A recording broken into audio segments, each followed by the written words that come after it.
here today with music industry game changer Sean Parker. Sean, welcome to Mobile World Live.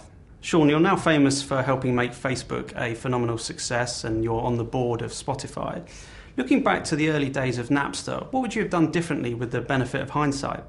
Well, that's a tough question because Sean, Fanny, and I, when we started the company, it was our first real company. So it was a crash course in corporate finance and intellectual property law and building an organization and building scalable technology. We're solving novel technology problems and novel sort of cultural problems that have never been addressed before. So it's almost impossible to answer the question, what would we have done in the benefit of hindsight? Because we were sort of breaking open all of these new, breaking open all this new territory for the very first time. So no one in the world really understood how these things were going to play out or what was going to happen, let alone us.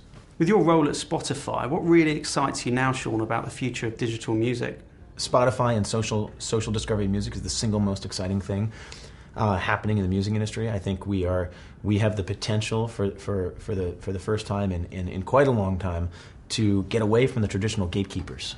The gatekeepers to culture who determined what you got to listen to and what you didn't get to listen to and what you heard on the radio. We're now, for the very first time, in a frictionless world where all the best music can rise to the top in a world that's truly frictionless. Quality becomes hyper efficient, and that's an incredibly exciting possibility, because it ultimately means that if we're able to realize our vision, it could lead to a golden age of music, where all of the best music is getting consumed and heard, and people are getting to discover all sorts of new music that they wouldn't have otherwise gotten to discover. I think we've already started to see this incredible explosion of interest in music that didn't exist 5 years ago. So what impact can mobile technology have on the future growth of digital music? Well, mobile is absolutely integral, essential to the development of monetization models. What consumers are ultimately willing to pay for is portability and access and convenience. So they'll build their collection on the desktop, but their monetization occurs when they want to take the music with them on the road. And that's primarily going to happen through mobile handsets, through smartphones. So when you want to take your music collection with you to the gym or listen in the car, that's going to happen via mobile services and mobile operator-driven services, and ultimately that's sort of the pivot upon which monetization happens. What message would you give to the mobile operator industry to help them fulfill that potential? I would say they need to understand that it's not just about the music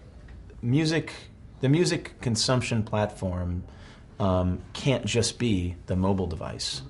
It has to also be the desktop application, because that's where the user manages their music and creates their library and builds playlists.